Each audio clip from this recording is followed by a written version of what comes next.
Hey class, welcome back to 10th grade science book club. So we have finished reading chapters 1, 2, and 3. You should have finished reading chapter 3 last night. So for our activity today, we're going to look at some vocabulary words that we have been reading in these 3 chapters. But first, we're going to specifically read one passage that I have pulled from chapter 3, which you should have read last night. And we are going to do a graphic organizer to look at what the meaning of this word is. This passage can be found on page 44 of the text. Besides, I had a contempt for the uses of modern natural philosophy. It was very different when the masters of the science sought immortality and power. Such views, although futile, were grand. But now the scene was changed. The ambition of the inquirer seemed to limit itself to the annihilation of those visions on which my interest in science was chiefly founded. I was required to exchange chimeras of boundless grandeur for realities of little worth. All right, I have the vocabulary word highlighted. We are going to look at immortality and dig in to see what it means. Before we begin our strategy for vocabulary for today, I actually want to use some of our previous decoding and morphology skills to break apart the word immortality so we can learn about its meaning. Alright, so I've divided the word into syllables. There are 5 syllables in the word immortality. Let's first look at the root word. The root word is mortal. Mortal means it's a being who can die, someone who is bound to die. So humans, we are bound to die. We don't live forever. And then we have the prefix m. The m means not. And then we have ity, and that is the suffix, and that is giving description to something. So we have not, death, and then describe. So we put those together.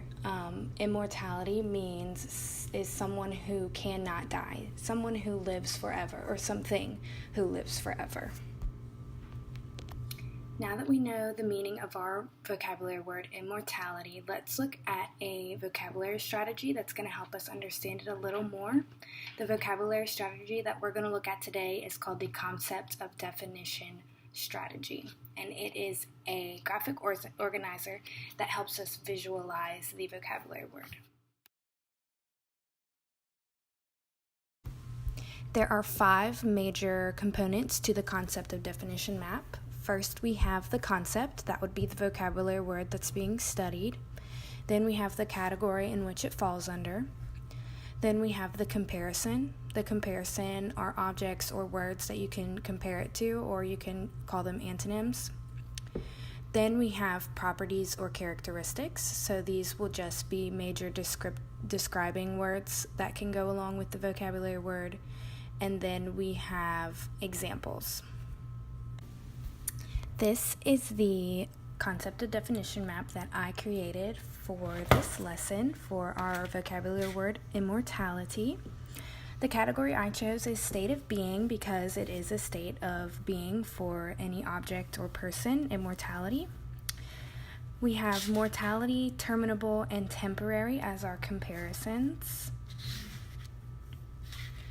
Then for our properties or characteristics, we have endless, eternal, or sparkly skin. If you've ever seen the vampire movies Twilight, all of the vampires are immortal and they live forever, and they all have sparkly skin. So that is one characteristic.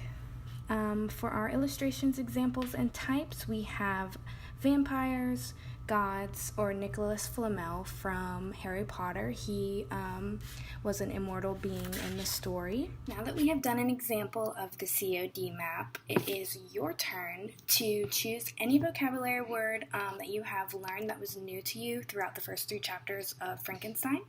I want you to study this word, figure out the meaning, break it into syllables like we did in this video, look for the root words, base words, prefixes, suffixes, find out the deep meanings, and then create your own COD map, just like I did in the previous section. Good luck. Can't wait to see you.